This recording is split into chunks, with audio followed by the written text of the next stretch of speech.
Wait, you have a TV? No. I just like to read the TV guide. Read the TV guide. You don't need a TV. Television addict! Television addict! Television addict! Hey everybody, Ken Reed here, your TV Guidance Counselor, with a brand new episode of the show TV Guidance Counselor.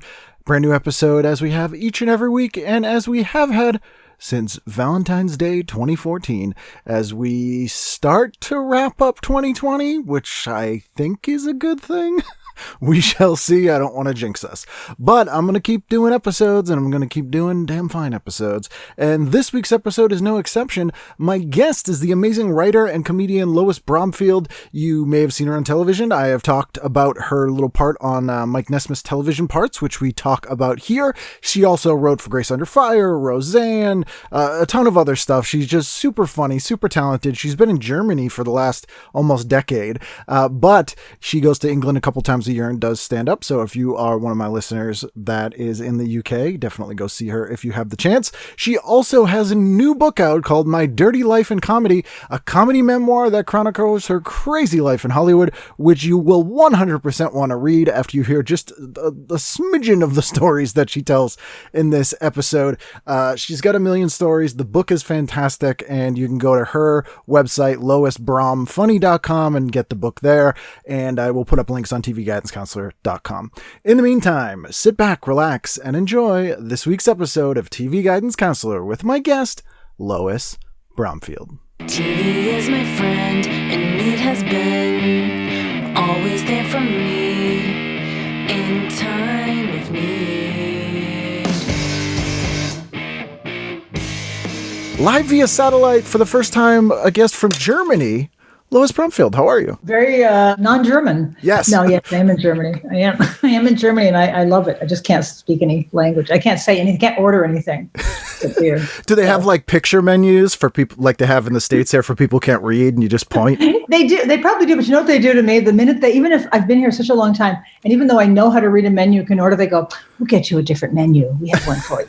And then they come with the menu with the big block letters that say French fries, hamburger, and it's all big like you're a challenged adult. They do that to me all the time. So, they hate us, but not without reason. In Europe, where the children's menu is also the American menu. That's exactly. Picture of a hot dog or schnitzel, right, or bratwurst. And then when you order something, they'll speak to you in English. So if you say, eine Bratwurst, they'll go, okay, you want bratwurst. It's not a hot dog. No, I know it's not a hot dog. They're really condescending. It's fun to order. There's a place in Malibu called Malibu Farm that's like a pretty shishi restaurant that's all like farm to table, but it's really good, and it's like right on the end of Malibu Pier, so I'll go there occasionally.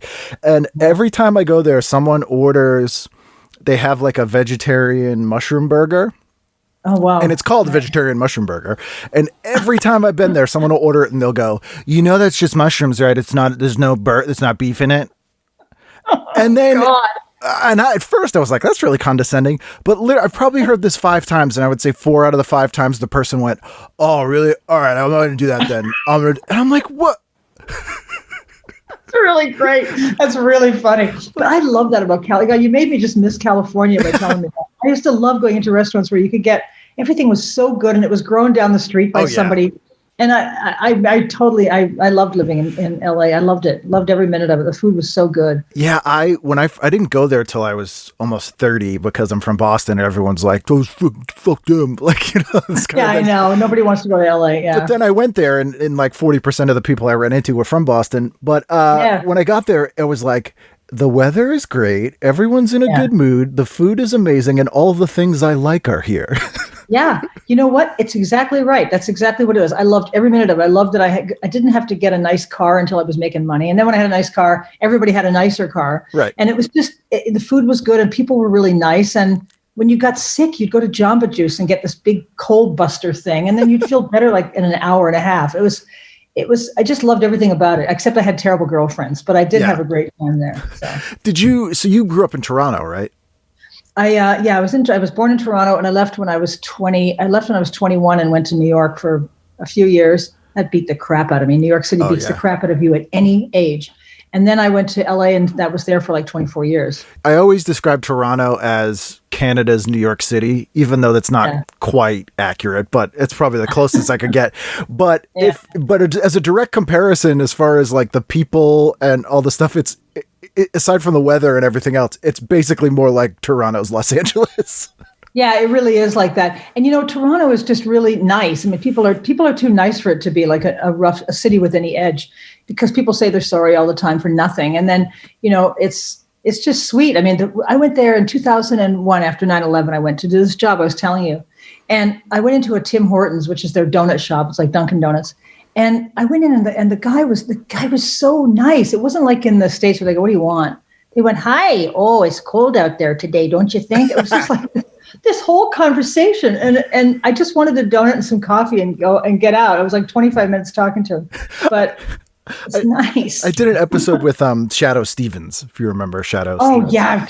And I really remember Shadow. Yes, of course. He's amazing. And he worked in Boston in 1968. He was on the radio here. Wow. And I asked him about it.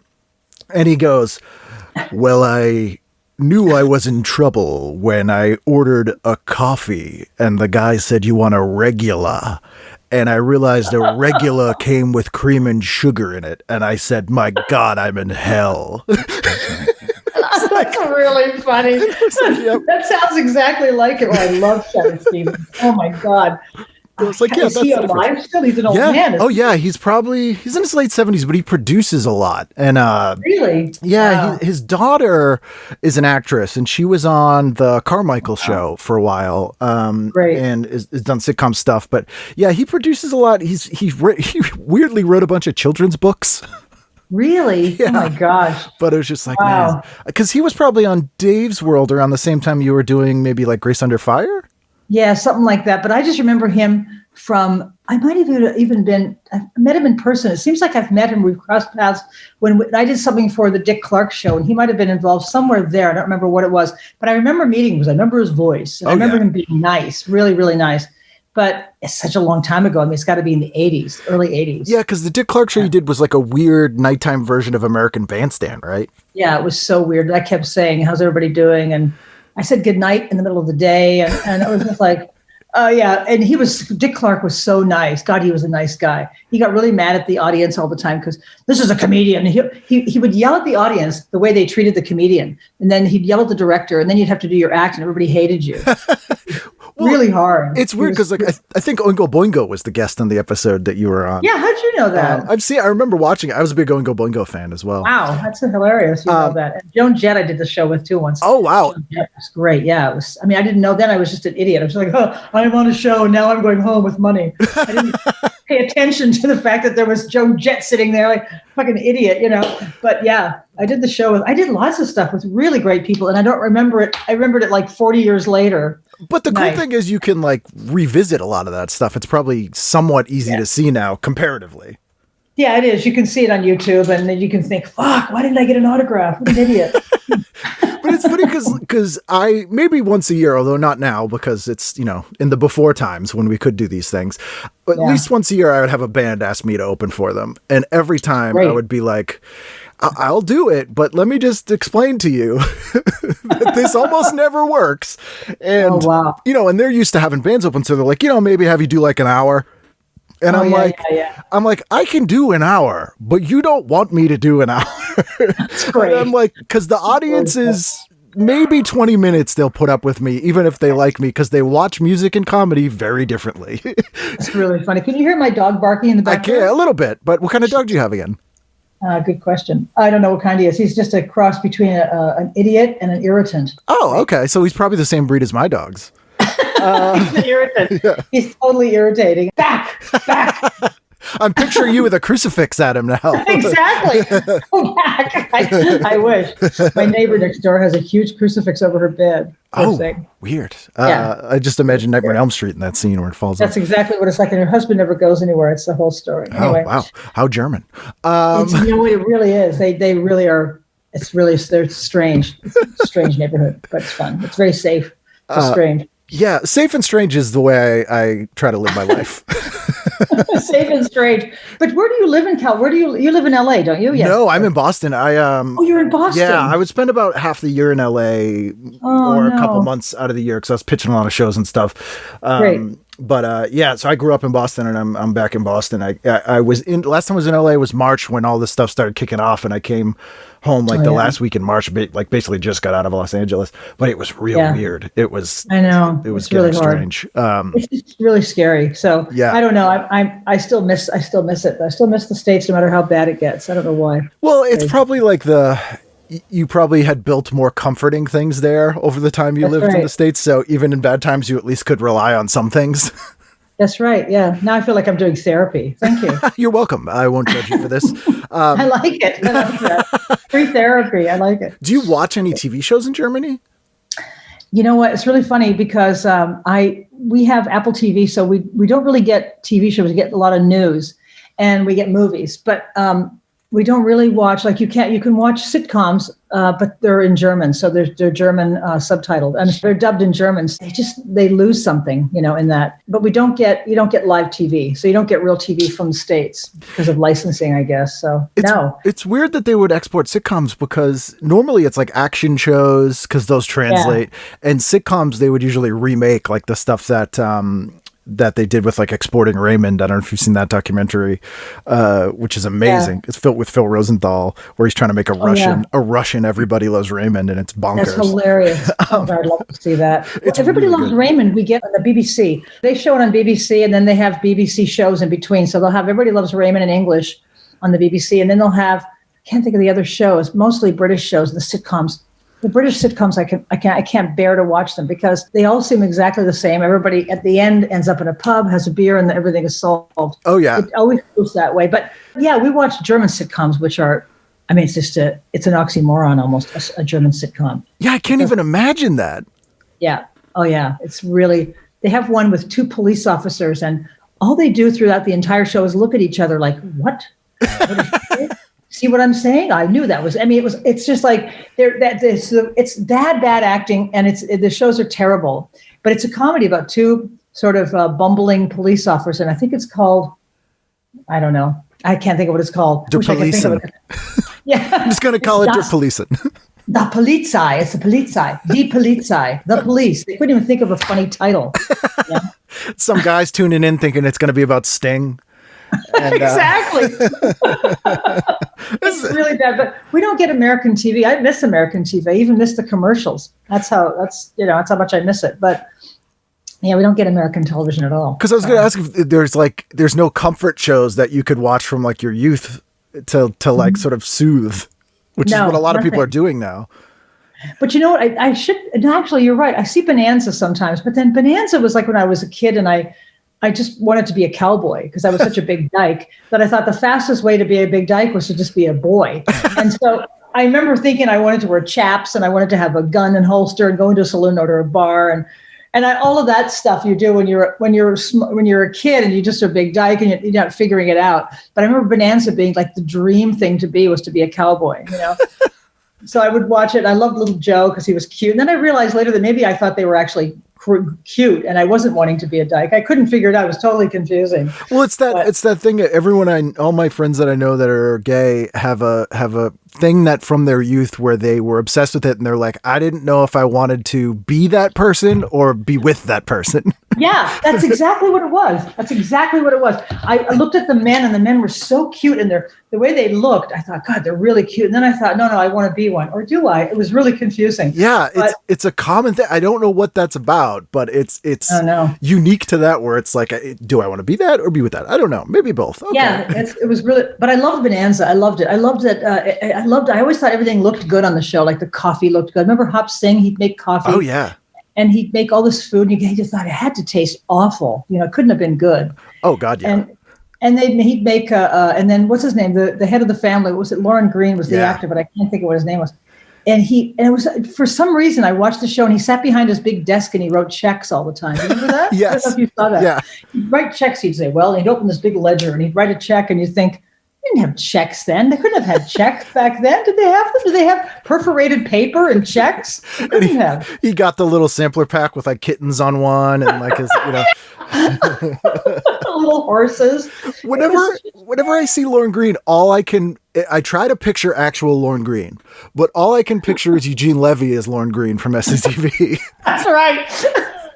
Every time. I cannot imagine actual Lorne Greene, and I'll try, and I just can't do it.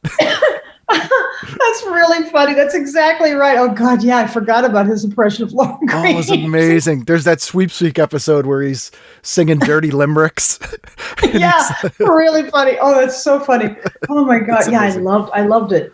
I liked Westerns, I think. I had a thing for Westerns because, again, I wanted to be like a guy with big boots on and the big sheriff's thing and all that. But did it seem very American? Like, was that appealing to you? I think that was it too. It was just American. So when I watch it here, when it comes on, it makes me feel, like you said, it's comforting. It is comforting in some strange way. So the music, and they all ride up on the horses, and you just think, I mean, the stories are all exactly the same. Oh, yeah. The storylines are the same.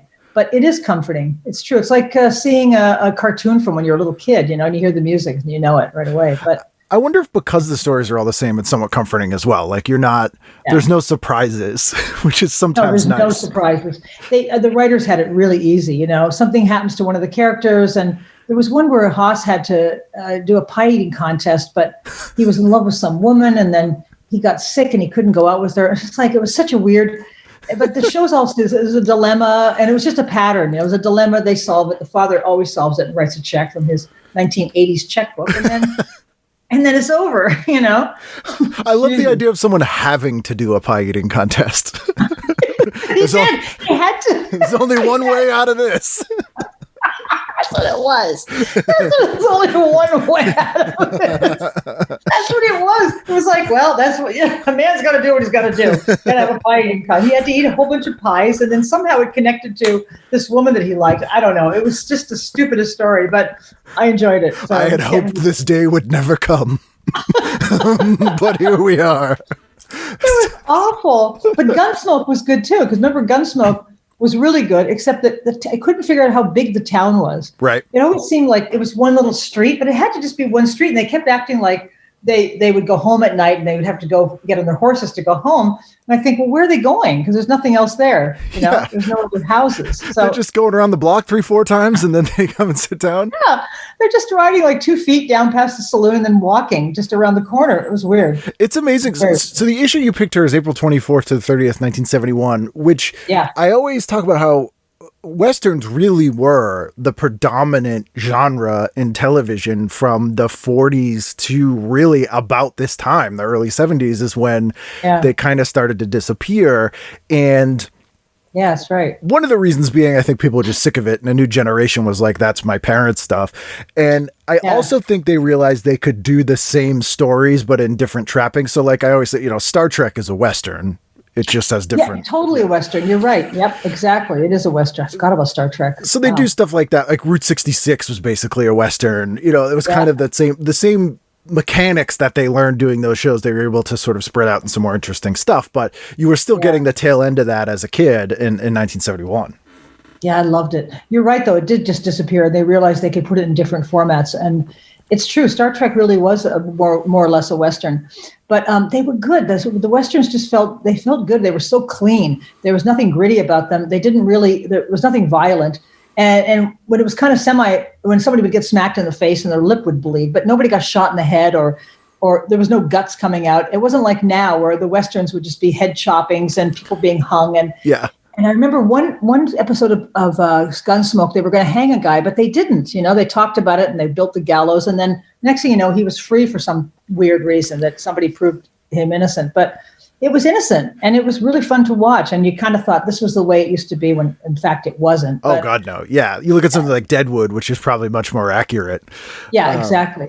But you're right. It did disappear. And they did realize they could use the same format. What I really loved was, this is really going to make you laugh. I love Masterpiece. Oh, there's your dog. There's my dog. Yeah. Nice. Must be a child. I love Masterpiece Theater because Masterpiece Theater, I remember because I was 16 years old in 1971. So I remember hearing that Alistair Cook has really a calm voice and the Masterpiece. And then years later, when the Muppets came out, Kermit did Alistair Cook as a character. Muppet Piece Theater. Is that what it was? Yeah, that's what they called it. Muppet piece. Was it really? Yeah. How come I didn't see that? I got to see that. Yeah, but again, like the Muppet Show is one of those shows that is, they never, even though it was ostensibly a kid show, like it would be weird to do a Masterpiece Theater parody for a kid's show. Yeah, that's right. It was really adult. It's true. I didn't realize Kermit. I knew he did the impression. I didn't know they really made fun of it.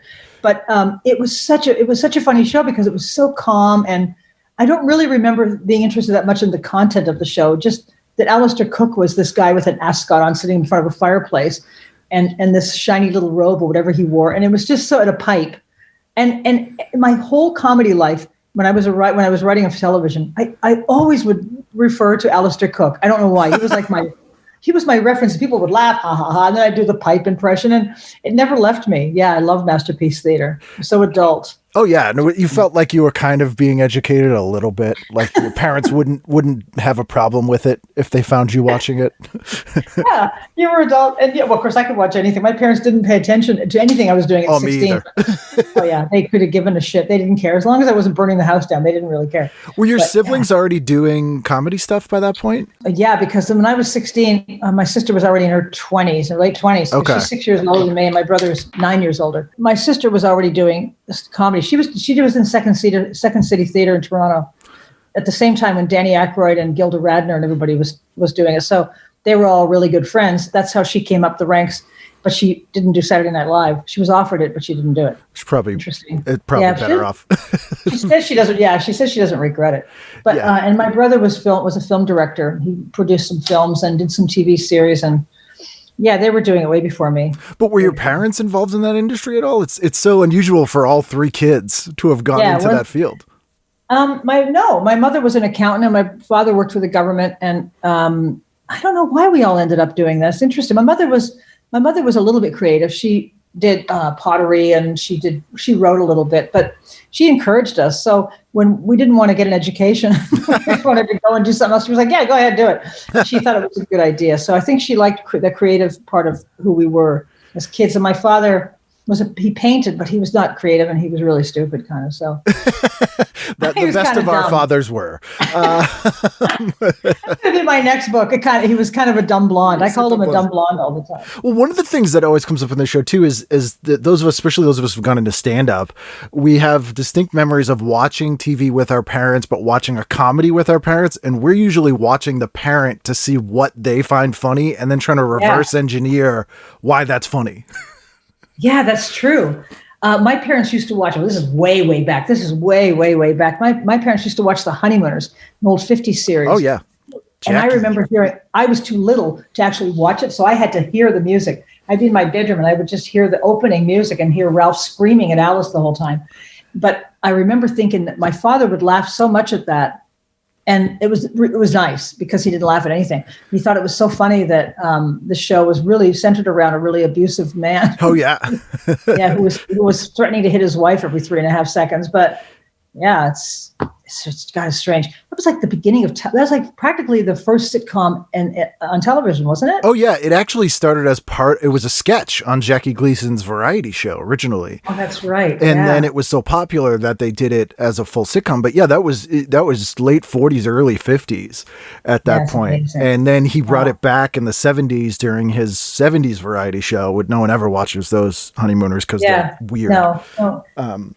Yeah, Jackie Gleason I have such weird feelings about because he's always so goddamn likable, but I hear horror story after horror, not like a Bill Cosby horror story, but like just that he wasn't like a good dude. Yeah, he would steal stuff from people, and sure. But I'm like, man, I'm sure he was a terrible guy, but same as Dean Martin was also a terrible guy. A lot of terrible men in show business and women, but the men always seem to get the worst rap. But yeah, Jackie Gleason has just got some sort of weird appeal. I watch The Honeymooners sometimes, and I just think, I watched one of their specials once, and Audrey Meadows was, before she died, obviously, he was really hard to work with because you never knew whether he was going to forget his lines or whether he was going to be sober. And wow. Can you imagine like showing up, like just being able to work like that? No. Some days you might not know anything you're doing, and some days you might get here drunk, but We still employ you. It's fine. Yeah, it's awful. And he would gloss over pages of script and go to something else. And then Art Carney would have to figure it out. But these actors were so good and they were so hypersensitive to him that they knew how to pick it up. It's amazing that they were able to do a show with this idiot. Really. I like to think that stuff's gone away, but like when I was in college, I worked at our local CBS affiliate, and sometimes I would have to fill in running the teleprompter during the newscast. And people don't realize that it's not automatic. Well, it might be now, but you had a little crank because you had to turn it at the pace the different people read, because they all read kind of a different pace. So the sportscaster was a drunk, and he would show up hammered, and he would bounce all around and back and forth. So you'd just be like cranking back and forward and faster and slower. And it was like a Lucy sketch. It was like that one with the chocolates except the teleprompter. But then he'd get so pissed at you for messing it up. He'd come in and yell at you after. God. And I'm like, how is this guy employed?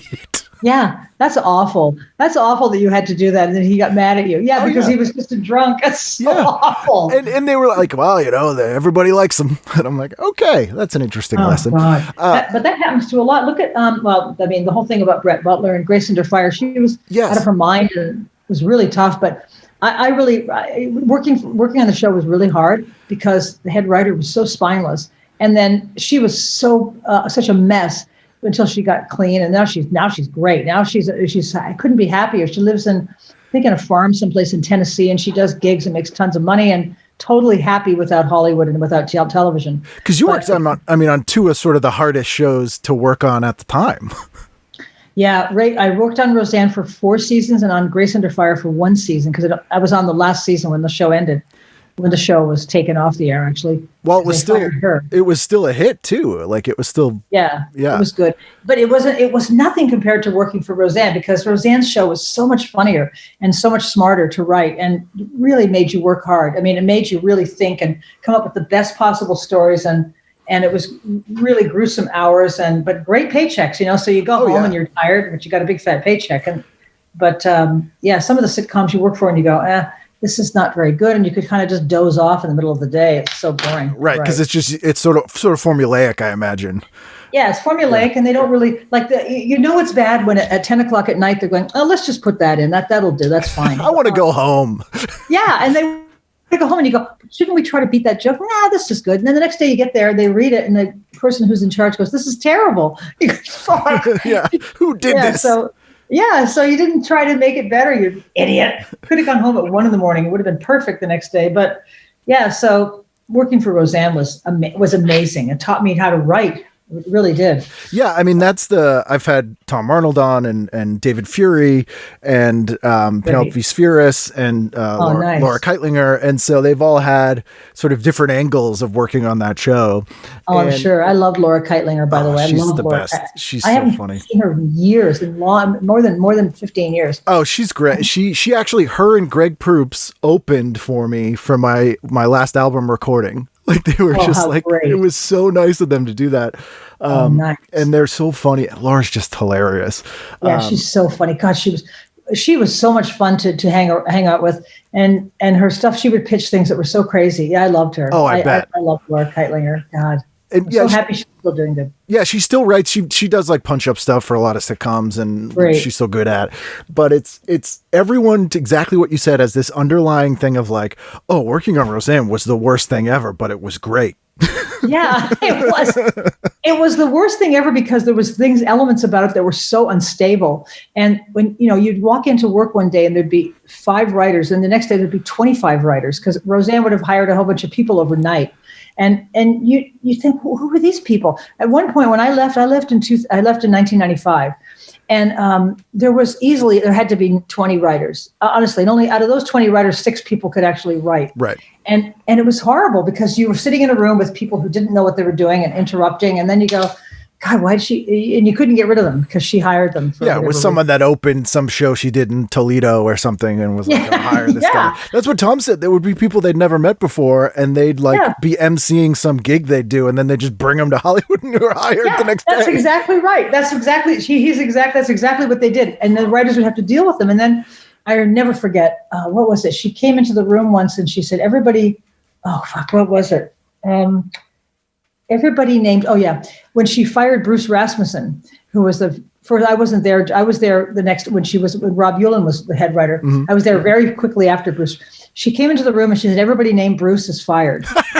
and there was only one Bruce, but it was just there was Bruce Rasmussen. There was two Bruces. Two of them stood up like a game show. She went, not you, the other Bruce.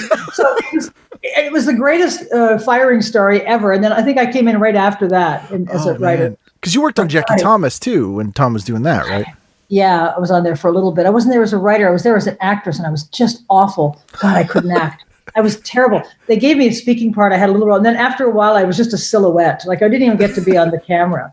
I was just a shadow in the background. But yeah, I mean, I was really lucky to be on her show and to even be on his show. I had lots of breaks. Lucky. Yeah. And it's good. I mean, those were the last sort of, even Grace Under Fire, which I talk about on the show often too, as a kid who grew up with not any money, seeing those sort of, they were sort of the last true blue collar shows on television in a lot of ways, where the humor came out of a gallows humor of like, life is terrible, let's make a joke about it.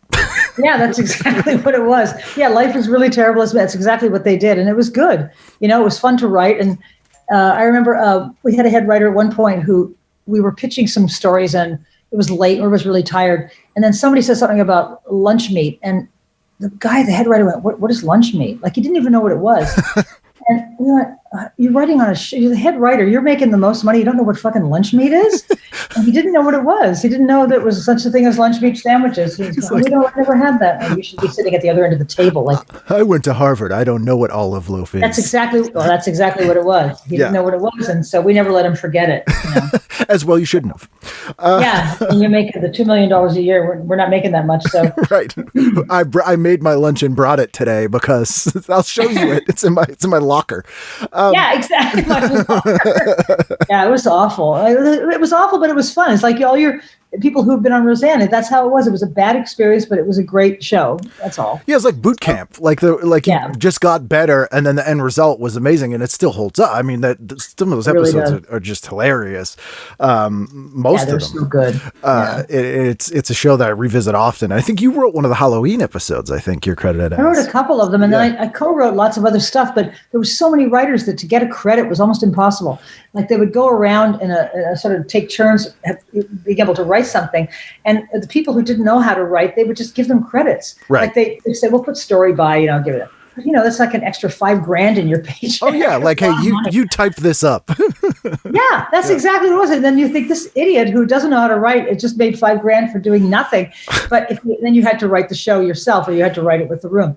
But it was, I was really lucky. I wrote a few scripts, and then with other people I wrote scripts. But mostly the best experience was really pitching the stories in the room and getting them all out in the open and having to create a story generate a story from whatever's happened to you in your life was really fun. It was something to bring up some horrible private thing, and then suddenly it was a story on Roseanne. There's some legendary writer's room story about the Roseanne room with the Who Jackie thing. Have you heard that? Yes. Yes. That was, I won't tell you his name. Yeah. But that was a writer. Oh my God, that was people. We laughed we couldn't write anymore. We were laughing so hard. We were talking, we're saying, Jackie's going to do this. And what if Jackie, and then he just went, who's Jackie? And we laughed for 4 hours and then we had to go home. Like he'd been there for a couple of years or something, right? It was like almost. Yeah, he'd been there about a year and a half and he was a comedian, but it was just classic. It was just classic. And you just thought, how is it possible that you actually, we thought he was joking. He had to be joking. He was dead serious. Right. Who's Jackie? Brilliant. There's like four main characters on this show. Yeah. Yeah. That's how blank he was. Oh my God. That's a prime example. So let's jump into this issue here because right. I'll chew your ear off all day. Me too. Yeah, the first thing that struck me here before we even and I don't mean this as a pun, although I should have taken credit for it. There's a thing about Stars and Strikes celebrity bowling. Oh my God. Where? It's on page 14. It's like at the beginning of the book here. And it has Sid Caesar, Michelle Lee, Ernest Borgnine, Kathy Graver, Peter Lawford, Marjorie Lloyd, and Cesar Romero bowling on this new show.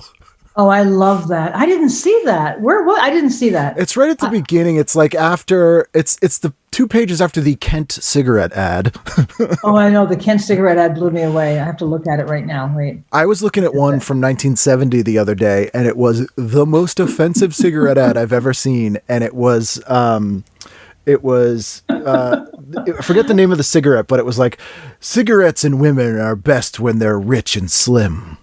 Oh my God! Does it really say that? That's the exact line in the ad, and it was amazing. Here's one for cool cigarettes: never hot, never dry, always cool. Come all the way up to cool, and all the way back to the hospital. Yeah, exactly. You'll be cool because you'll be at room temperature when you're deceased. But it's amazing that they did this. It's amazing that this was okay. Yeah. To have cigarette ads. Wow. And there's a ton there. I mean, it's easily the biggest advertiser in TV Guide up until like the 90s, really, when they legally weren't allowed to anymore. But look at this. I see the Stars and Stripes now, and look at I don't know. Is this Dick Van Dyke smoking? No, it's Peter Lawford. Oh wow. Okay. Is he smoking? Yeah, he's got a cigarette hanging out of his mouth, big gray mutton chops. And he's real serious. And then Cesar Romero is just like kissing the bowling ball. Like it. I see it. Is that Angie Dickinson? It looks just like Andy Dickinson, but I think it's Kathy Garver, A Family Affair.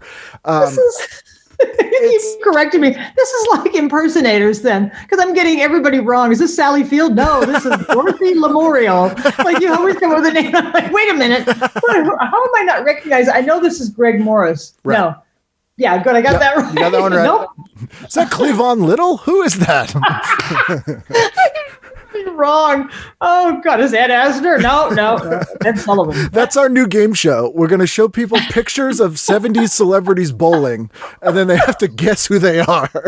It's really hard to guess who they are because she looks a lot like Angie Dickinson. She looks exactly like her. And, if I've never seen Angie Dickinson bowl, but when I imagine how she would bowl, that's how I imagine it. This is exactly what she would bowl like. And the shirt and the hair, the whole thing. Okay, well, she was maybe a little prettier, but not much. Her stance. Her stance. Now I'm picturing. Who's the guy on the right? Is this... on the far right there? Don't tell me it's... No, that's not Dick Cavett. It's clockwise from above. Greg Morris. Right next to Greg Morris. Oh, it's Sid Caesar. Oh, he's really young. So I didn't recognize him. Yeah. It's the cravat he's wearing too. That makes it a little bit hard to. He's dressed like he's dressed like Fred from Scooby-Doo, like exactly like Fred from Scooby-Doo. And this is Ernest Borgnine in the bottom, right? Oh yeah. There's Ernie looking the same age he always was. Yeah, exactly. He was born 68. And this is the fake Sally Field. Okay. Yes. I'm also picturing the fake Angie Dickinson, like Angie Dickinson actually being on this show. And then when they cut to the bowling, she has this woman be her stunt bowler. She does. Just like on Policewoman. Yeah. It's like that's her stunt bowler. Oh, okay. Now I'm moving down. I'm seeing the nice cigarette ads where you can be a Marlboro man. And if you're not coughing too much, you can carry your own saddle. Yes. Which weirdly looks like someone's about to ride him. Like he's carrying a saddle on his back, like he's just about to be like, "Hey, hop on." Look at this though. Fuck, this is unbelievable that this was okay. Wow. Oh yeah. It's insane. Like the ads, I'm hard to shock, and especially now after years and years of looking at these things. And every week I open one up and I'm like, oh my God. Yeah, it's really weird. And these two girls that are doing the ad for hair color look like the Manson girls. Big time. It's very 1971. And they have this sort of vacant stare. Yeah, it's really sad. Yeah, they have a really vacant stare. Wow. And it's a hair color called kindness. I know. It's like an old person's thing, like an old person's gray covering thing. It's sadness, kindness. It sounds like some weird person going, when I was a kid, we wore a color in our hair and we called it kindness. Exactly. What's wrong with you kids? We didn't need this. So 71, there's some, we're kind of full swing 70s here at the moment with this thing. There's from cigarettes to hair care products. And before we get into the prime time there, given your proclivity for rodeos and Westerns, I don't know if you enjoyed that Cheyenne 75th Frontier Days rodeo ad. Do you know what? I did like this. And I was trying to figure out why this was ever on TV, but I don't know. And look at the daddy of them all. This this was the best rodeo ever to watch on television. But I don't remember ever. Yeah, this is something I wouldn't watch because it doesn't have the appeal of a story, because it's just a bunch of guys riding horses in the most cruel way possible. Oh yeah, I would always just feel awful, like seeing them rustle cattle and stuff. It would make me feel terrible. Yeah, I couldn't handle. I always wanted to see somebody get their head crushed with a big hoof. Same. That didn't happen enough. And here's Adolf's instant meat tenderizer. Wow. That's something they wouldn't want to sell here in Germany. I'll tell you. No, absolutely not. And also, like, it doesn't tell you anything else about the product other than that it makes meat tender, and it's a picture of what looks like a paint bucket. Make sure it's a tender with Adolf's. Yeah, it tells you nothing else about it. Yeah, I mean, there's probably some very dangerous things that could do that.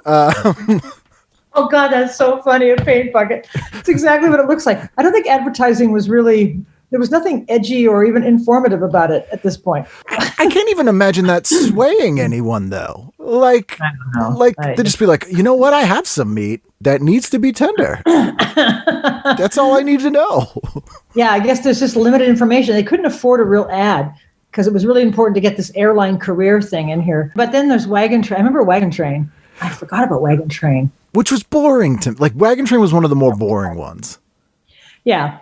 Wagon Train was kind of boring because it didn't have any really good looking cowboys in it that I wanted to be like.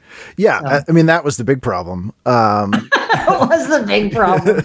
Nobody was handsome enough for me to emulate. So no good. And then look at this, My Three Sons. I loved My Three Sons, even though I hated Fred McMurray because he always seemed confused by almost everything that was going on in the show, a little bit to me. Yeah, I mean the best words was the two uncles and the mother stand-in that was Uncle Charlie and what was the other guy's name? His name was like Buck or something like that. Oh yeah, I forgot about Uncle Charlie. I remember, but how come they had a guy and not a woman? Is because they thought it just should be a man house? Well, it was a way to, I think the mother had passed away. So it was that time where you couldn't show a divorce on TV. So everyone had to be a widower. And so they had his uncle, Fred McMurray's uncle, move in to help him with the kids. And the joke was obviously like this gruff Navy guy's ironing and making the dinner. And that was like the, so he was, yeah, he was rough and being a mom, a man mom. Yes. Boy. That was the whole joke, but it ended up, the writers got kind of smart with it and got past that being a joke eventually. And it became almost kind of sweet. He took this mom role. Cause that show was on for like 15 years. Yeah, it was on because they really did get smart. You're right. Because he started helping the kids and he was like another dad for them a little bit. Yeah, absolutely. And I don't think it was quite, there's a couple shows that I'm like, all right, there's a subversive element here where if they could have made this show about two gay people, they would have, like My Two Dads or Kate and Allie. But yeah, that would have been really great. That's not even happening enough now. No. I mean, that's, I watch a lot of movies, and to see a gay couple just in the movie, just in there and not focused on, you don't see it. Yeah. It isn't happening enough. It has to be a big plot device or like the whole point of the movie. And it's like, not always. No, it should just be gay couple. I know. I watch really bad movies. Even I'm hoping to see a gay couple in there somewhere, just there. Yeah. But they're not. So we're still having to move past all that homophobia. Which is weird. And we don't even have not the ability, but people won't even do like coded stuff or like a subversive version of that, which we're in this sort of limbo where now you're not getting either. Yeah, I know. It's really too bad they're doing that. But I don't know why. It's the same with having black people on television and networks. I mean, you look at this, 1971. I mean, were there any black characters in any of these shows? I don't remember, like the Mary Tyler Moore Show, which I loved, by the way. Oh, yeah. Loved it. I don't remember there being any black people on that. Nope. And as far as cowboys, I'm trying to think. In cowboy stuff, I think there was on Gunsmoke, there was a black guy once, and he came through town, and they made him, he was an expert at doing something like making horseshoes, but he wasn't just a character who came through and had something to say. So they put him in a minor role, but wow. Especially when, and they never really dealt with this that much in the Westerns, although I think the post-Rifleman show Branded dealt with this a little bit. Rifleman. Where wow. Branded is kind of a underrated Chuck Connors show because it was, they actually, address the fact that most of these people in the Western were ex-Civil War soldiers. Oh yeah, is that right? Yeah, because that's who kind of founded the West. It was like Civil War veterans that were like, well, what am I going to do now? so a lot of them were like ex-Confederate guys or, Union soldiers. And there was a whole undercurrent of like freed slaves and all this stuff that actually was there that never really got addressed. And in Branded, I think Chuck Connors is a Union soldier, and he gets like dishonorably discharged or something. Like they break his his sword at the beginning, and it was the only one that actually mentioned it. Where I'm like, no, kind of all of them were. Yeah, you're right. I remember Chuck Connors, and he had a son, right? Didn't he have a son? Oh yeah, yep. Yeah, but did they talk about where his son? Because he was married, and his wife died. And he had a son. I love the shows where the wife dies so that they don't have to have a female role. Right. They can just have them die, and that was enough of a credit. And then they can just have all guys playing guys, which I really hated. But thank goodness for the Mary Tyler Moore Show. So she was amazing. You had a few shows before that with a female lead, including there was a black actress who had her own show. It was Julie. Was it Julia? I think it was Julia. Yes, Julia.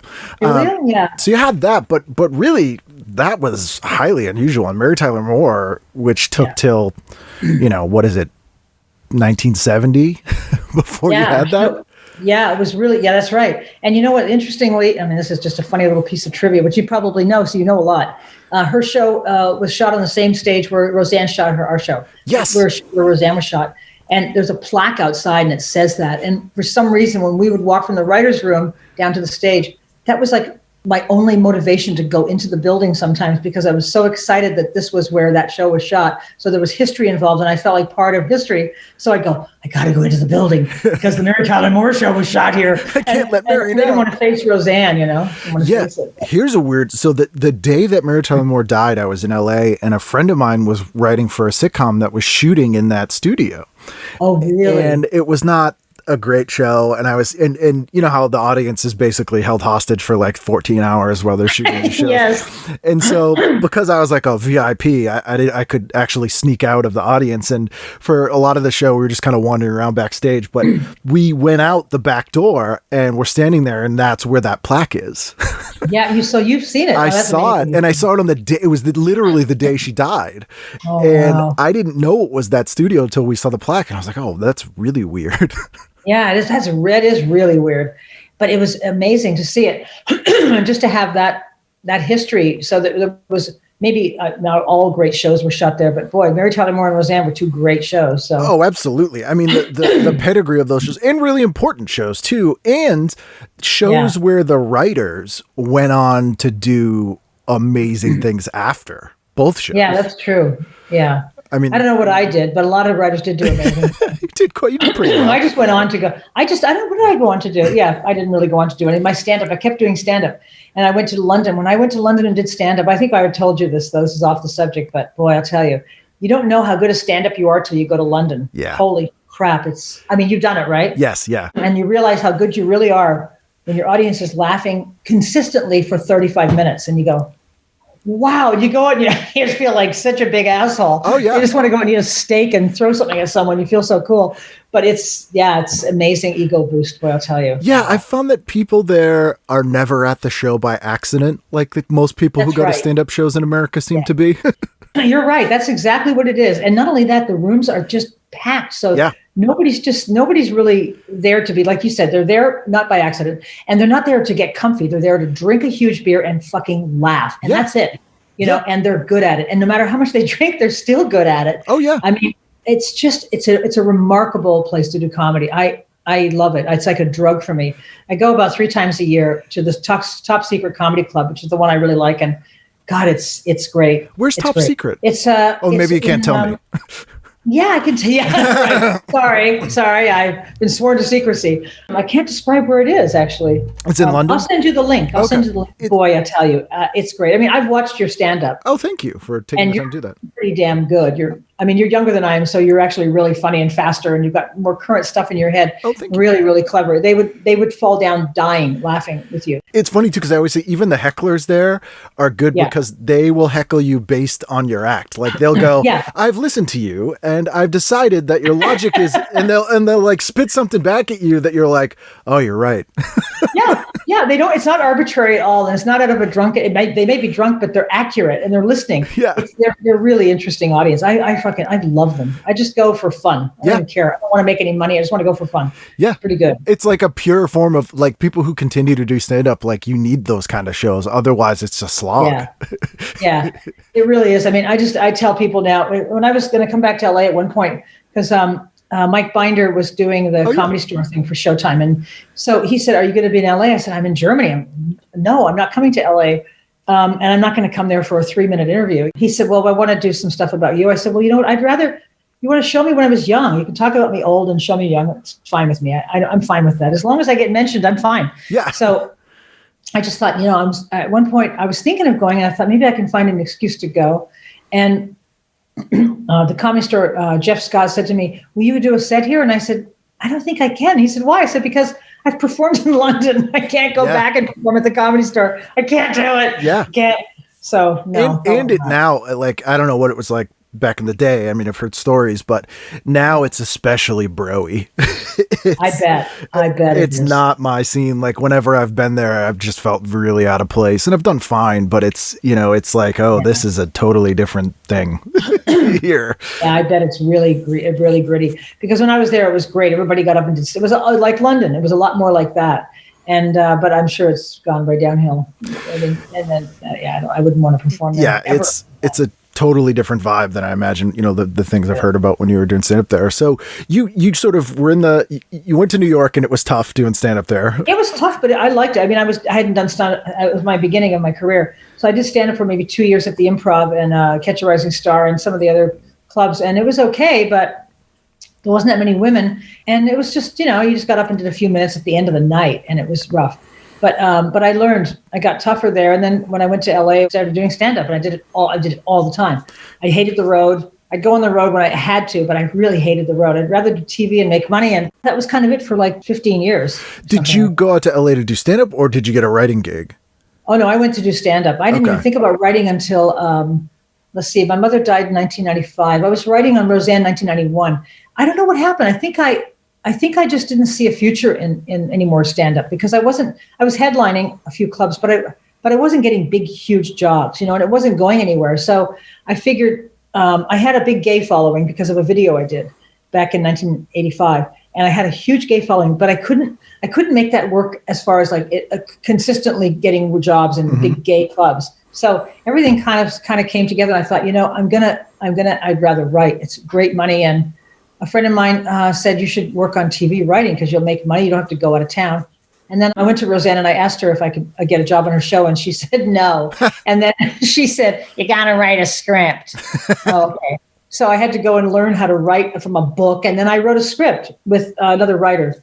And then I got a job. I was really lucky. It was a huge break. It was a huge break. So I really thank her for that, even though she's a pain in the ass. Yeah. I mean, the best people in our lives generally are, or not the best, the most important people generally are. Yeah, they really are. She gave me a huge break. So I mention her in my book because I say what happened, some of the things that happened were so horrible at that show. But boy, in the end, if it wasn't for her, I don't think I would have ever written on TV. It just wouldn't have happened, Yeah, I mean, it was that perfect moment when stand-ups had power in television. That's right.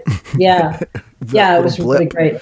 And because you had done TV parts in like 85, you did that the Sorority Girls segment, which was... Yeah, that was really great. God, that was amazing because that was something I did in my act that it took me 2 years to it was just an improv. It was an improvisational piece, and then I started to do the music, and then I started to develop characters in it. And then Michael Nesmith came into the Comedy Store one night, and he was doing television parts, and he saw me perform, and he came up to me and he said, I want to do this as a video. And I said, okay, great. I was like, wow. And then not only did he do it as a video, it was like a brilliant video. I mean, it was so well done. And that caught on in the gay community in a huge way. And then from 1985 till... I mean, even now, some people still remember it. They remember the video. They know the words, and it's ridiculous. Oh yeah, he really did an amazing. He did this is for the listeners' benefit, not yours. But he did a video album called Elephant Parts, and then NBC asked him to do it as a TV show in the summer. So he did 6 episodes of it as television parts, and it was sort of a sketch show, sort of a music show. But one of the segments was every week he'd have a stand-up basically do a video of more or less whatever they wanted within a certain budget that was based on their act. So like Jay Leno did one, Gary Shandling did one that was basically the pilot for It's Gary Shandling Show. You did one, The Funny Boys. The Funny Boys. Wow. Yeah. And they were amazing because it presented your stand-up, but in a way that was unique to television. Yeah, really. It was really brilliant. He's a really smart guy. He's a really creative person. And he captured it. He knew exactly how to do it, how to do my piece. And he just saw it all. And the day I filmed it he had everything put together. It was real. The editor was brilliant, and it lived on. It was like part of my comedy career that really sort of transcended everything else I did. I'd go to clubs, straight regular comedy clubs. I'd have a whole group of guys go up to me and say, "We love Irma. We love Irma. How come we didn't do Irma?" And I'm like, "Who's Irma?" I completely forgot about it. And then they just idolized it. They loved her, and they loved the characters, and they emulated them. And some of the drag shows, they did the whole piece with drag. I mean, it's unbelievable. So it was great. It was a very big, huge, giant compliment. Which is nice. Pre-internet too. So, I mean, they really they were like trading tapes of this to sort of. That's right. Yeah, there was tapes of it. It was just, there was no internet. So they were just taking the tape from one video bar to another. It was pretty amazing. Were you a big horror movie fan? No, not at all. Okay. No, not at all. I just made fun of the music, and from the music, it built into I made a piece about, I gave it a story, Yeah. No, I wasn't. Not at all. Oh, because it's so well observed, which is funny. It's pretty good. Yeah, it's just from my crazy imagination. But and most audiences laughed their heads off at it, but some were scared of it. That's how you know you're doing it right. Yeah, exactly. And I'd get off stage and they'd look at me, they'd walk past and kind of look at me like, what's wrong with that poor woman? Man. Because I ask only because in Canada in the mid 70s, there was all the tax shelter horror movies, and like Andrea Martin was in Black Christmas. Oh yeah. And all that stuff. So it's like, I didn't know how pervasive all those were if you were in the scene at the time. No, I never got into horror movies. This just came up in this piece for some reason, but it lived on. Lived on forever. So long it's great. ago. I mean, it's great. Yeah. So Sunday, did you see anything that were interested in?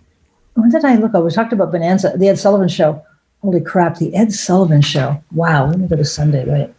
Sunday, the Ed Sullivan Show, I remember. Oh my gosh, it was just like the best variety show ever. It's so weird how massive that show was. And that guy would not be on television today.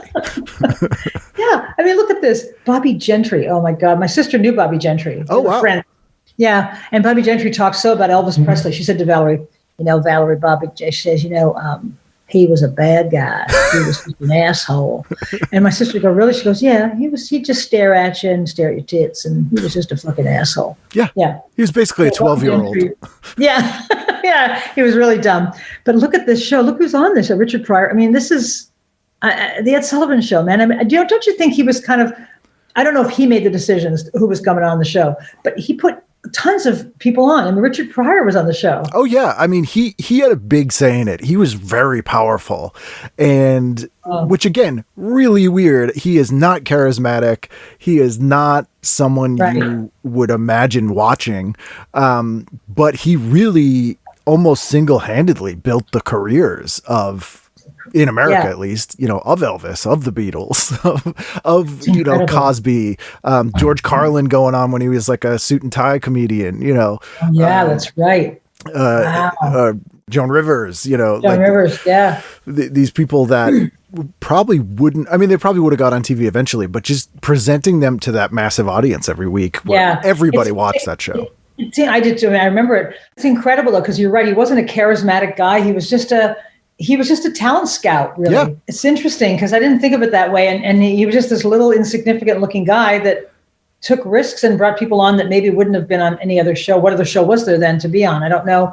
another variety show. There might have been one. I just don't remember what it was. There were a few, like Glenn Campbell had one that's on that night, which actually replaced the Smothers Brothers. So like Glenn Campbell that night, but he's got like Paul Lynde and Roy Clark and the Osmonds, and the people you would expect. And most of those variety shows would have pretty established acts on, whereas Ed Sullivan, it would be like not quite new talent night, but sort of. Yeah, sort of. It's really interesting. I never thought of him that way, but yeah, look at this list of people and it's a rerun. God, 1971. All I can do is look at now I'm looking at the albums. Records and tape. Yeah. Wow.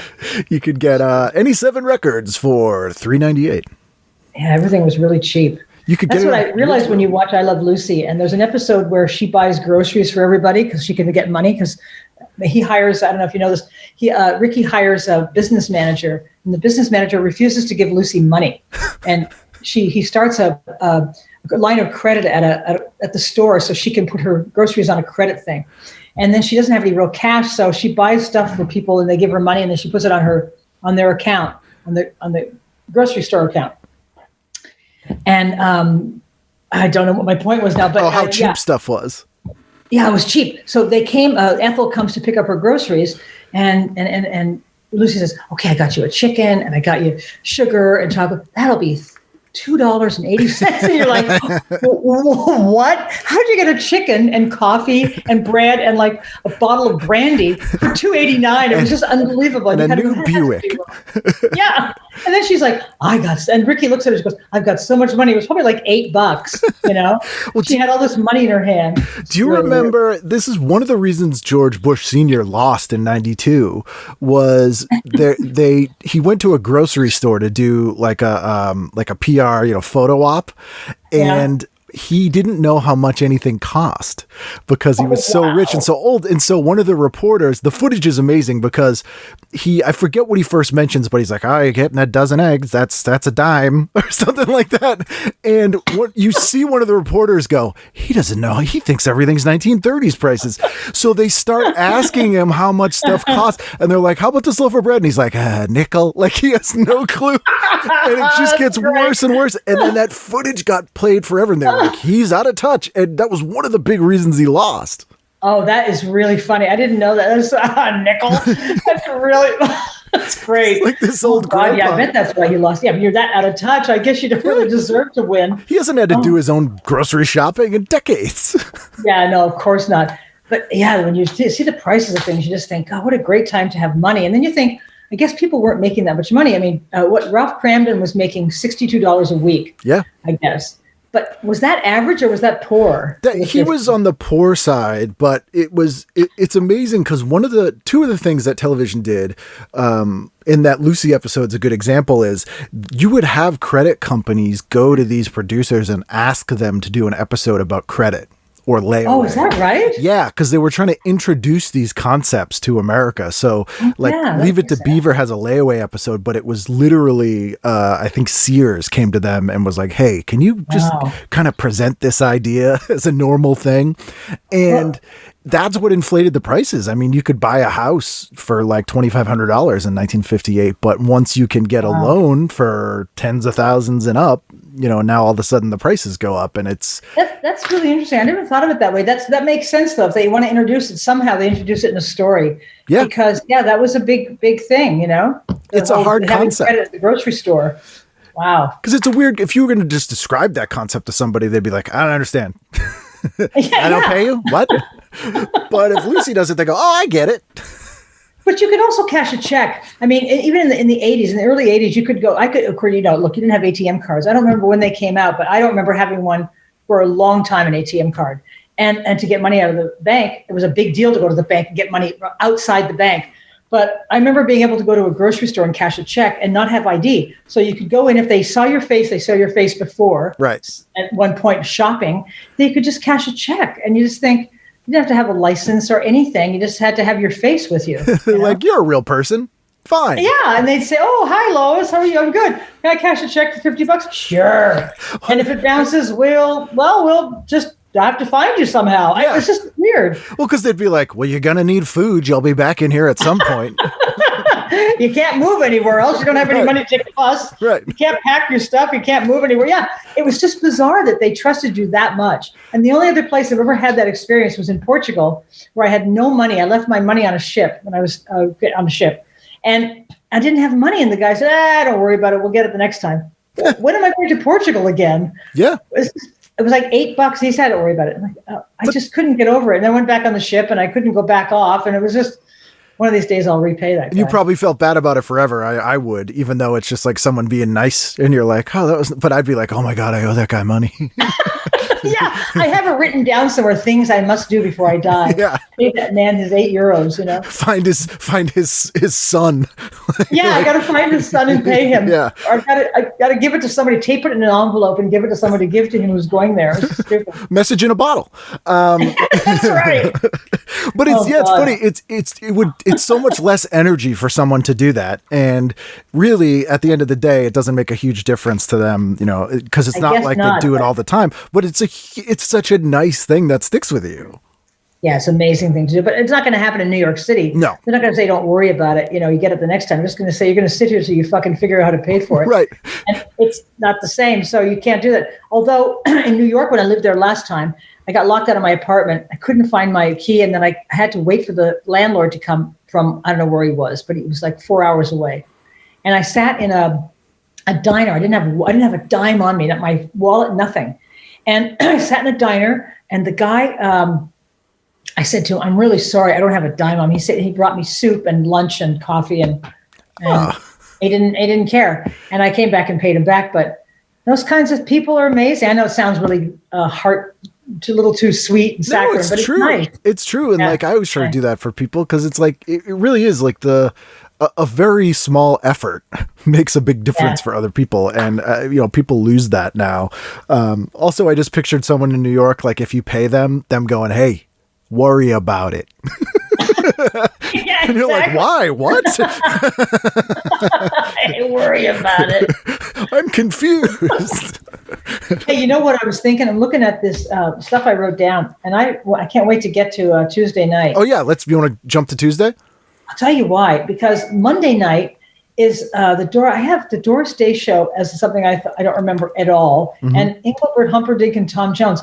These three shows were on Monday nights, but I don't remember any of them. Do you? I do. I don't. They may not have aired in Canada. Is the only thing I can think of. But yeah, Doris Day had 2 sitcoms and a variety show, and they kind of overlapped. Oh, okay. Wow. Which was weird. And her sitcom, she was in the 70s, and she was in her 40s playing someone in her 20s who was again a widower, and she, you know, her and her kids had to move in with her dad, and her dad was like a gruff country guy, you know, is that kind of thing. Okay, yeah, I don't remember it at all. Yeah, but then how was she competing with I Love Lucy, which was on at 6:00? And this is what's so weird about, I don't know whether it was different in the 70s, but 6:00 is sort of like when you watch the news. Yeah. But they had this show on, so the news wasn't a big deal back then, or they just didn't show it. It was. I mean, NBC News is on, but I think they did some counter programming too, for kids and stuff. Because I remember as a kid, like the biggest threat not the biggest threat a parent could make, but there was always like, we'll have to watch the news. Like, you can't shut up and put the news on. That was the biggest threat to the kids. Yeah. You don't behave yourself. We're going to watch the news. Because it was like, like that's the last thing a kid wants to watch. Like it was like right behind really church funny. Or something, you know. You do that in your act? That's really funny. No, I should. You should. The biggest threat was having to watch the news. It's really funny. It really was. It was like, wait, to put it on. So it was on, but it was a big deal, but it became a more sort of must-watch TV around 73 when they really started showing all the Vietnam stuff all the time. Oh, okay. Oh, yeah, that's right. Yeah. So because Lucy's on at 6:00, which is sort of when in my world now is 6:00 is news, 6 and 7 o'clock. So, and then Laugh-In. Yeah, I guess Monday night wasn't so bad. Laugh-In was on. It's Did you like when Laugh-In was good? Yeah, Laugh-In. I've had to. I have a weird relationship with Laugh-In where they started re-airing it on Nick at Night in the 80s, and it hadn't re-aired in 20 years, and they were like, the greatest comedy show ever. And I was used to SCTV, and I was like, what the hell is this hippie nonsense? Yeah, it really is hippie nonsense. But then it was great. Then it was like, it was the funniest show ever, and everybody, all the flowers and Gold Pond just making funny faces. That's all I remember. Yeah, once you go with it, it's pretty great. And look at this. Don't be deaf. That's a nice word to put in an ad. Yes. Don't be deaf. Yeah. Oh, they are not soft pedaling anything this time. They really are not soft pedaling anything. No.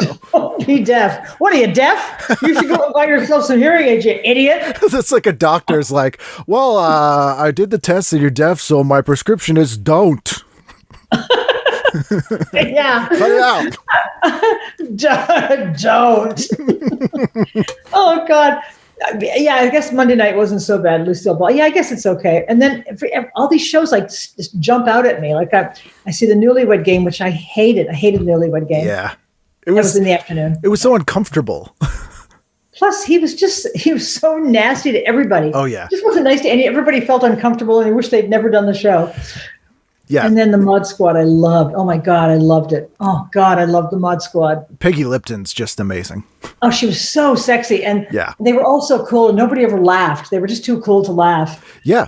And it was one of those first shows I can think of where like it was young people doing an action show. That's right.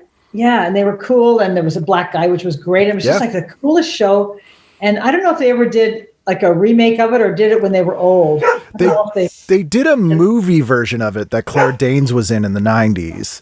Oh, yeah? That's I never saw that. Pretty good, but they never did like a Mod Squad reunion movie or anything like that, which that's too bad. They could have. I mean, around the time that probably would have been popular was when Peggy Lipton was on Twin Peaks too, so that would have been kind of perfect. Yeah, that would have been really perfect. Yeah, she was just great in Mod Squad. I loved it. I watched it all the time. That was another show where I wanted to be them. Yeah. Or I wanted to sleep with one of them. I don't know which one it was. Couldn't figure it out. But it was just always a mix-up, you know. Every episode, I wasn't sure. But they were the coolest. And I had those pants, those big bell-bottom pants that got filthy dirty. Just dirty. Like they'd wear them for 20 minutes and your pants would be soaking wet at the bottom and dirty. Yeah, just like bell sponges to soak up everything. Yeah, they were bell sponges. And you just think, is this the old West where you're dragging your fucking pants across the street and they're just dirty. They're just gathering dirt and beer and snot and vomit. And you just think, why don't I just buy some pants that fit me and don't drag around? Oh, it's awful. What clothing could we make to collect the most amount of garbage?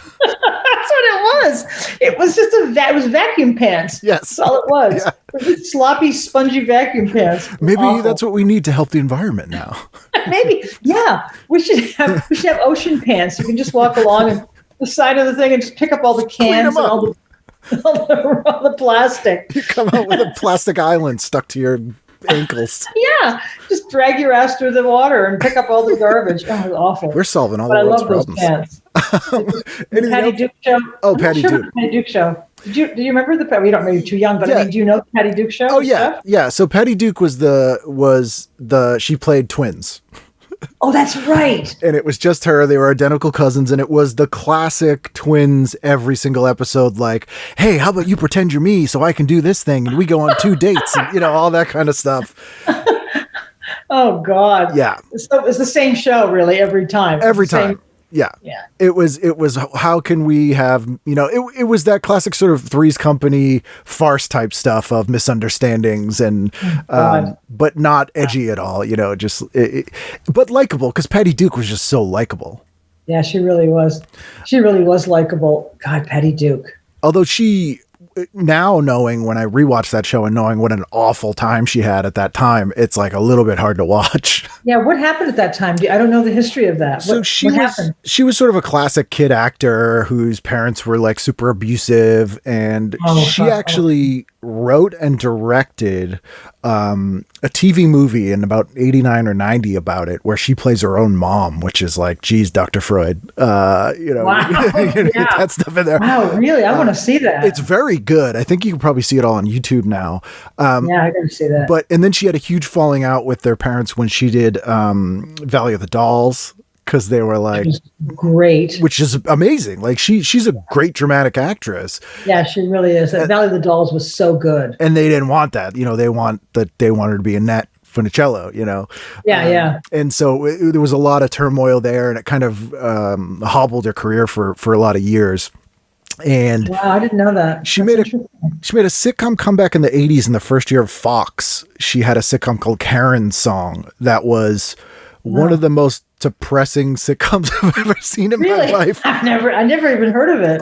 It was about, so Fox, when they first started, they were really trying to get names so that they could sort of build up their cachet.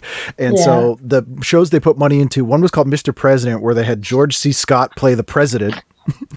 And it was a family sitcom. It was him and Conrad Bain, and they had Ed Weinberger producing it. So they spent tons of money, and it was awful. And George C. Scott was a bastard to everybody, and they all hated him. So he was just miserable. And there was a point on this show where I had so many guests on that had horror stories about George C. Scott that I would list. I'm like, I should just open every episode with, "What horrible thing did George C. Scott do to you?" Yeah. Why was he horrible? Just a mean guy, or mean, drunk? A friend of mine who was a kid actor was in a play with him, and he was, I think he was maybe 6 or 7, and he did that thing that kid actors do. Well, they'll memorize the entire script because it's easier for them. So George C. Scott was drunk and forgot his line, and my friend who's 7 feeds him his line. And George C. Scott went insane. He grabbed him and started shaking him, and it's like, "You never tell another actor his line," and then had him fired. That is so disgusting. Yeah. That is so awful. Like, and it was that kind of stuff the whole time. Another friend of mine played his son on that Mr. President show, and George C. Scott flipped out on him because of like a face he made and a close-up, like just crazy stuff. Like, that's really awful. I hate that. I just wish he had, that's awful. Yeah. That he was that mean to a kid. Yeah, I think, a guy like that, I always imagine, because they're such a big star for so long, no one ever tells them no. Yeah, that's really awful. But that's how it is anyway, though. On shows I was on there, you just didn't want to say anything to the person who was in charge. You didn't want to lose your job. And I don't know why. There's all this fear of saying something to a celebrity or to somebody who's signing your paychecks, I guess. I don't know. But that's awful. That's a terrible story. Yeah, they're like, "Oh, this person's making us money, so we don't want to rock the boat." But then sometimes some of those people, if you tell them to go fuck themselves, they love you. They get better. Yeah, they do. Because didn't happen with Roseanne. No. Somebody told her to fuck off, and she goes, "You're fired." She fired a guy for working at a comedy club she didn't like. So he had the T-shirt on that said the name of the comedy club. She said, "Why are you fucking wearing that shit?" And then he got fired because he wore the shirt. I've become friends with Tom over the last few years, and he's much more clear-headed than I imagine he was at that time. Yeah. And he regrets so much stuff, but just hearing the stories, he's like, "Oh, and then we did this to this," like it's just unbelievable. Like he told me that he got arrested for hitting a paparazzi, and he had to take an anger management quiz. And he didn't want to fill it out, so he threw it at Joss Whedon and went, "Joss, you fill this out."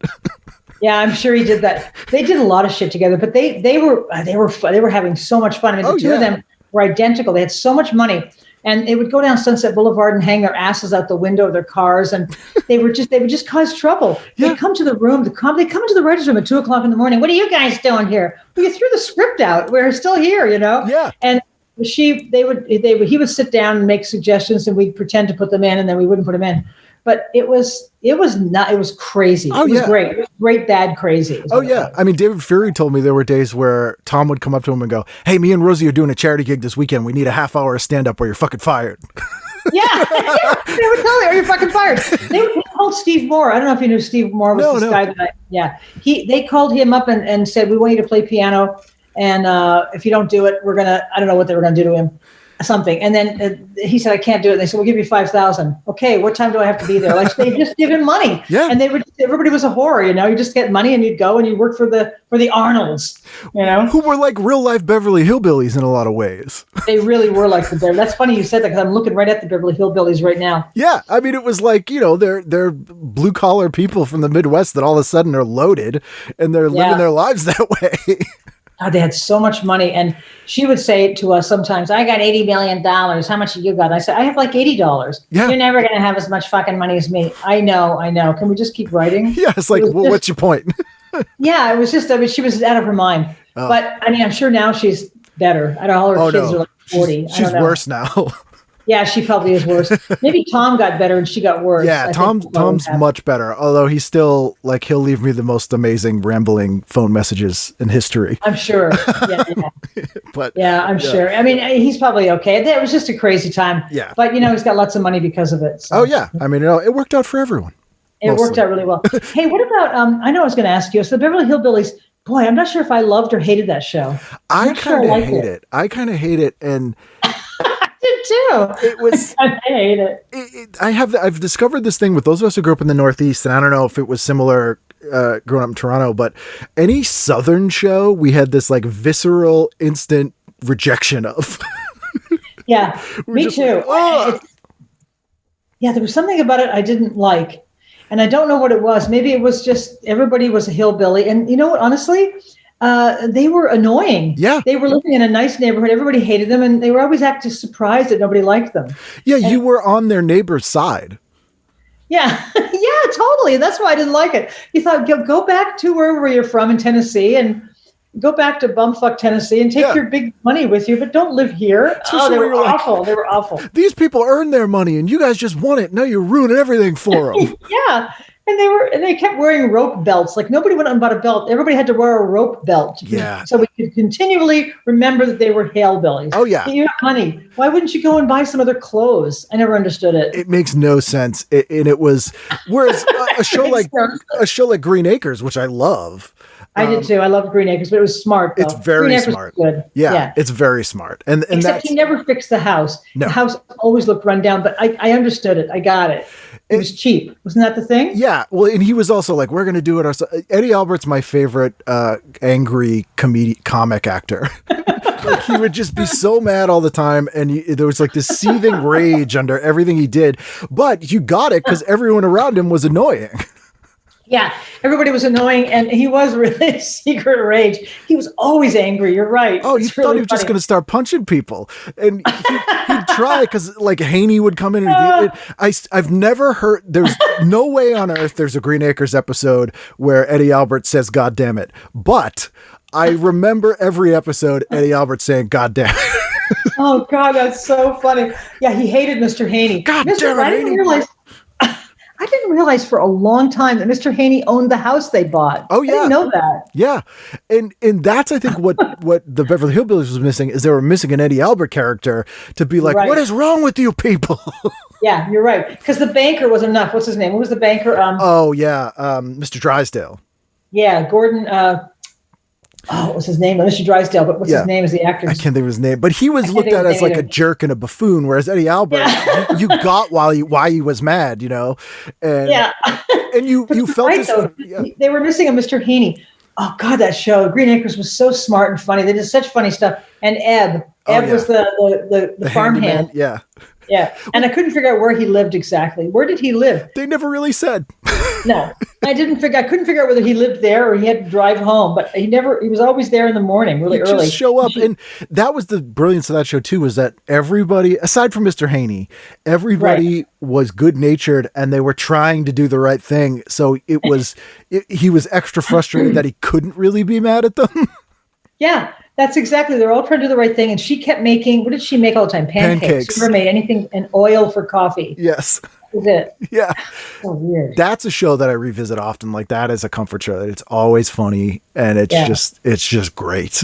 I did my partner had never seen, believe it or not, I was so horrified. She'd never seen I Love Lucy. She didn't know who Lucille Ball was. So I introduced her to Lucille Ball. We've been together 13 years. So this was a while ago. And then I introduced her to Green Acres. And then I got her to sing the song. It is so funny. She learned the lyrics. I got her singing the song, and she changes everything. You know, Green Acres is the place I want to go to. Farm living is something I would like to do. She changes the whole thing, and it's brilliant. And she just, growing up so far, give me Manhattan and keep that country by your side. Everything wrong. Everything. Formalizing it. Yeah, formalizing, making it polite and nice, giving it more. But I was laughing so hard I could barely stand it. It was so great. And that's the beauty of a show like that. Like it gets ingrained in your brain, and you almost feel like you're driven to have to share it with people that you you live with or you care about, because you like need them to know. Yeah, you need them to know. You need them to say it's really good. But she loves it, so we watch Golden Girls, and we're just old dykes, So we watch that, and we watch all the old lesbians, all the old lesbo shows with no men in it. But she's just completely indoctrinated into the whole American television scene by me. You're And doing she's got- you're doing the Lord's work. You're doing Manifest Destination. I am. And then All in the Family. I mean, All in the Family beats every single show we've talked about. All in the Family is just brilliant, genius, great. Oh, yeah. Wow. I mean, that broke ground. I mean, that, has been covered by people much smarter than me, but that show managed to be funny and like legitimately had an effect on the world for the better. Yeah. It's pretty amazing. Which is, I can't believe it. It was it's just hard to believe there's not a show really. I mean, there's nothing really like that now. Is there? It's not really. No, it's, some things I think, I mean, sort of Norman Lear's aesthetic. We were talking about Norman Lear before, where he really wanted to present sort of blue collar and people at a lower socioeconomic scale like people, and not in the sort of very special way. And TV in the 90s, I think, shifted from being reflective to like almost purely aspirational. Yeah. And so now we either see, if there are like poor people on, it's like former rich people and they're presented as like, yeah, look at them failing, or it's like laugh at, Right. Yeah. And even though Archie Bunker was a laugh at character, it was at least intended to, because you're supposed to, realize that his racism and ignorance was a joke on him, really. People watched it wrong. I mean, there were people like my dad who were like, yeah, that Archie Bunker man, he's saying what everyone's thinking. Yeah. Is that what everyone's thinking? Yeah. Yeah. That's too bad. He saw it that way. But people do. And that's what a lot of people now take away from it. Like, that's the sort of influence, which is part of the reason we got to where we are right now. So I think that's why we don't have a lot of that. Or I don't know. I feel like once broadcasting became very narrow niche casting, there are less shows that are aimed at an entire family watching together, or shows that are trying to get different people to watch at the same time. Yeah, I guess you're right. I guess that's true. I just don't know. I mean, Norman Lear shows were so brilliant, but what was All in the Family? Was it really just intended to be a show, like you just said, about the a lower middle class family, a lower middle echelon of, a family that was poor? In other words, it was just sort of just above the poverty line, weren't they? Were they really poor? Yeah. So, I mean, it's based on the British show. That's right. That's right. I forgot. The British show is called Not One Foot in the Grave. That's right. No, I know. I can't think of the name of it, but you're right. I forgot it was based on the British show. Yeah. So was Sanford and Son. And those shows were definitely more about sort of the struggle of like making a living. Which those shows are great. I'm really drawn to those. That's the shows I'm drawn to. Those are the shows I knew how to write, because writing people struggling is always much more interesting than, well, I mean, who gives a shit about people who are doing well, honestly? Yeah. It doesn't really matter, or it doesn't have an effect on you. But the struggle is always great to write about. I guess that's with comedy. So if you're, I tell my partner, I can't get up on stage and talk about how great everything is, because it's not going to get any laughs. Yeah. And you don't need comedy in that case. Like, that's what comedy's for. And that's why, like, when I go revisit some of the 90s shows, even stuff like Seinfeld, where they're all really comfortable in their lives. And that's when you see these shows becoming about neurotic minutia. And stuff that doesn't matter, because they don't need the humor to get by. The humor comes from you laughing at how insane they've gone about nothing. About nothing. Yeah. Yeah, it's really interesting. It's a weird, hard thing to do. I know you got a time crunch, so is there anything else in here you wanted to mention? No, this is such a great night for television, being Tuesday. Well, not really. Just I'm looking at everything at the same time. No, Dragnet. Dragnet was still on in 1971? Yeah, it was the second. They did two versions of Dragnet, so it came back in the late 60s. They did a new version. Same people, Jack Webb still wrote it, and it's real weird because it's like the Dan Aykroyd movie where he seems like someone who's been frozen for 40 years. Yeah. He hasn't changed at all what the world has around him, but it's not intended to present that, and it's really kind of fascinating. I never saw it. I mean, I didn't realize. I thought it was gone in the 60s, because it was a 60s, late 50s or 60s? Yeah, it was a radio show in the 50s, and then it was big into the 50s, into the 60s, and then it came back in like 68. And if you're a fan of Los Angeles, it's great to watch Los Angeles change around them as that series goes on. Oh, yeah, that's right. I am a fan of Los Angeles. Well, the Mike Douglas show. Oh, yeah. Now I'm going way ahead. I was on this show. It was one of the first TV shows I ever did. I mean, I was on in 1980. No, it must have been the 70s, 1979 maybe? And they shot that in Philly, right? Mike Douglas show? I don't remember. What did I do the Mike Douglas show? Where was it? Was it Philadelphia? Yeah, I don't probably. remember. I think it was one of the few shows that shot in Philly. Like American Bandstand shot in Philly for a long time. And Mike Douglas show, weirdly. Yeah, I guess I did do it in Philadelphia. I don't remember. I must have taken the train from New York because I was living in New York. Yeah, it'd only be like an hour or two from New York. Yeah. Yeah, I remember doing that show, and I thought, wow, Mike Douglas, my agent said to me, this isn't going to get you anywhere. What? Well, nobody's watching in the afternoon, Mike Douglas show. I said, well, why did you get me the show? It's $600. Oh, yeah, I know, but I mean, just do a nice set. Don't do anything too, off color. And just talk about how you like buying shoes. Okay, that'll make an impression. Do you remember who the guests were on with you? I don't remember the guests. No, I don't remember, but I can look it up. I'm going to have to look it up. Yeah, because I'm always fascinated because those shows, the guest mixture is always bizarre. Yeah. And like I said, because I was so young and out of my mind, the guests were probably really great people that I didn't really pay attention to or talk to or meet or shake hands with. I just went in there and got my money and left like a whore, So that's what young people do. I know. But now looking back, I go, God, it was fucking, somebody great was there and I didn't know. Oh, idiot. Was there anyone that you worked with that you recognized as being somebody great and that you like either fanned out on or like just picked their brain or you were starstruck by? No, but you know who I did meet when I did a show? I did a radio show, and I met Pierce Bronson. Bronson. Yeah, Brosnan. Yeah, when he first came to LA, when he first got there, and we were sitting beside each other, and we were doing a radio show, and I don't remember where we were. It was in LA somewhere, and I remember we were in a building with like 30 floors or 20 floors up or whatever. We were sitting looking at LA, the view, and I don't know what show it was. I can't remember. And I said, wow, the view is really great, but if there was an earthquake, I guess we'd all be dead. He said, oh, I don't know anything about earthquakes. I'm from England and we don't have them. And then we had this long conversation and I said something to him about, well, good luck. He said, yeah, and probably nothing's ever going to happen for me. Because he must have been doing Scarecrow and Mrs. King. Oh, Remington Steele. And then he said, but he hadn't done anything yet. Yeah. He'd been there like literally not even 6 months. And then I said to him, what do you want to do? He said, I guess I have to act. I'm going to try it. I said, okay, well, good luck. What an asshole. And then I leave, and then a year and a half later, he's hugely famous. But yeah, it was really strange. Those kinds of encounters, and I've had tons of them with people when they were not famous and then when they were. But I don't remember anybody. Yeah, I don't know. I've met so many people, I wouldn't know. Who was really made a big impression. Right. Warren Beatty made a big impression, but he follows lots of women around LA. Oh. He did that for years. He did that to me too. That's weird. Yeah. It'd be funny if Pierce Brosnan told the story. Also, he's like, well, at first I was just moved to LA. And this woman says to me, the view is nice. You're never going to make it. Just give it up. Go back to England. And I had no intentions of acting. And she was like, yeah, do that. And I will. Yeah, he was really, really sweet. He didn't say anything awful to me. He was just really nice. Yeah.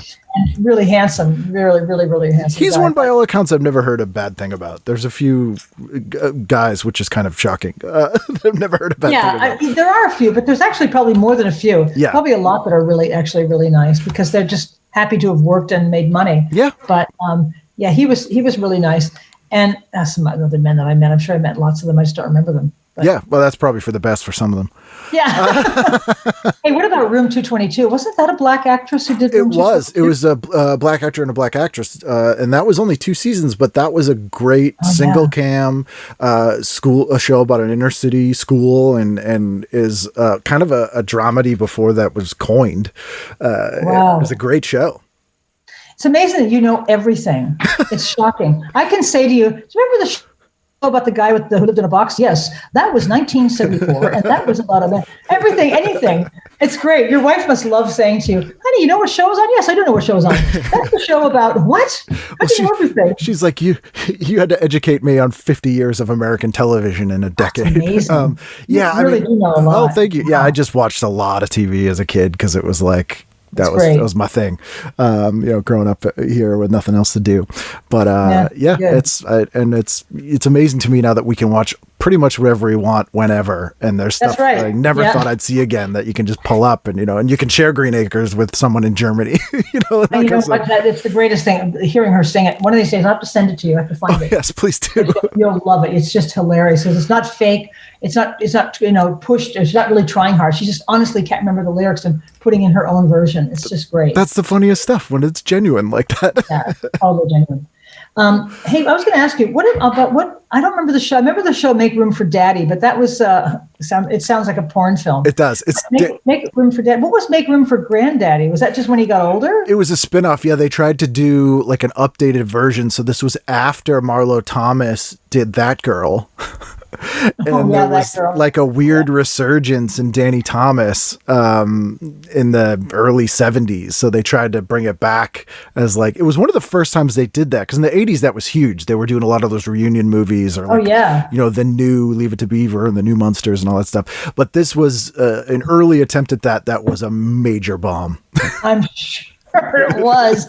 Make Room for Granddaddy is just not trying hard enough to even make the title work. And it sounds even more perverse somehow. It really does. It really does. It just sounds like you're letting your dad sleep with you. Yeah. It sounds awful. And then your granddad comes in and ruins it. Yeah. Oh no, move over. No, it's awful. Yeah, move over. Don't hug the blankets. Come on, kid. It's awful. Yeah. Oh God, all these shows. I know this. I could talk to you forever about this. It's just I can't get enough of this. We can always do a part 2 sometime. We have to do part 2 because The Ghost of Mrs. Muir. Oh God, that was a stupid show. Okay. But wasn't there something wrong with Mrs. Muir to imagine that there was there? I mean, she was talking to this ghost. I think if someone rebooted that show, that would be the angle they'd take. Like, this person's just crazy and they're like a detective, but they have like an imaginary friend. Yeah, they'd have to be. So you'd have to have a dual personality, and one is a ghost, a guy from a ship. Yeah, because he was a captain, right? Yeah. Oh man, what a weird. You know everything. To your point of like people pitching shows in Canada versus America, like it's so weird that someone was like, "All right, here's the show. Lady's a detective and she's got an old sea captain ghost. He's like her best friend," and they're like, "Boom, do it." That's the difference. If you pitch that, if you went to Canada and pitched what Seinfeld's show was, they'd say, "We can't do that. It's not about anything." Yeah, but it's about him and it's about his everyday life. No, we're a little worried that won't work. They just can't they won't take anything and do it. Nothing. And even when I was there producing a variety, I mean, a talk show every night, I said, what if we have this guy on and he builds a pyramid thing that explodes? That's what he did. Oh, don't you think that's going to be hard for people to watch? No.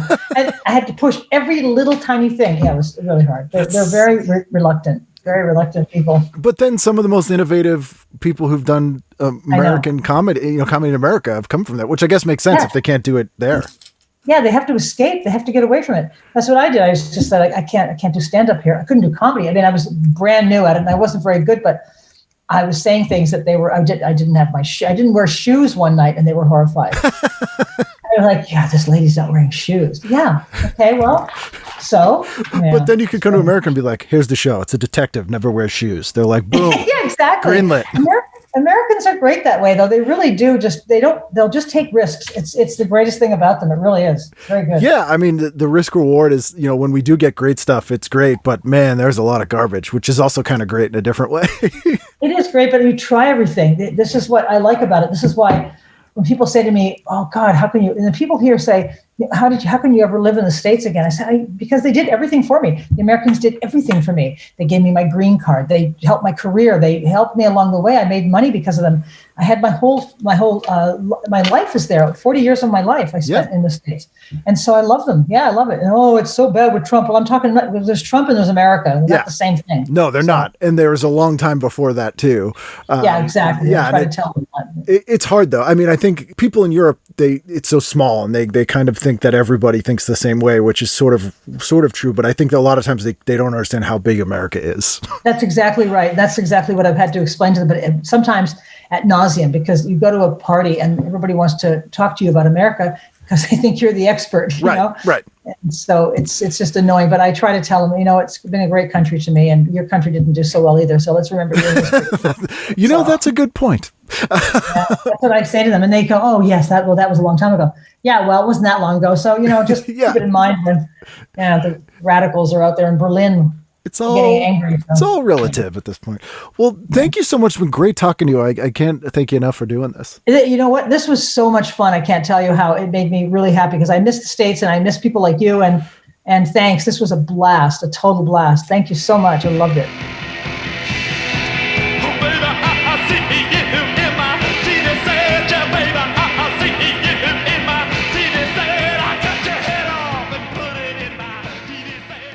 There you go. That's Lois. Told you she was great. If you haven't already bought the book, buy it now. My Dirty Life in Comedy.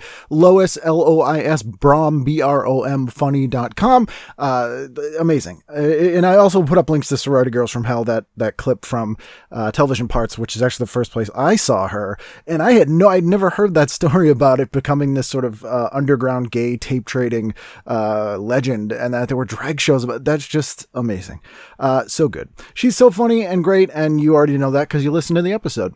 If you have other guest suggestions, especially now in lockdown where I have the capability of talking to people in other countries like Germany and Ireland and England and those sorts of places, you can email me at ken@icanread.com or tvguidancecounselor@gmail.com, or just hit me up on social media. Hit me up. I've never said that in my life. What's happening to me? You can message me on social media at Kenneth W. Reed, at the @ sign. It's been a long lockdown, everybody. Kenneth, KENNETHWREID, and that's Twitter and Instagram, or at TV Guidance, GUIDANCE. This is a weird spelling bee episode at those places as well. We're here each and every week with a brand new episode, and we'll see you again next time for that brand new episode of TV Guidance Counselor. He was a bad guy. He was just an asshole. He'd just stare at you and stare at your tits, and he was just a fucking asshole.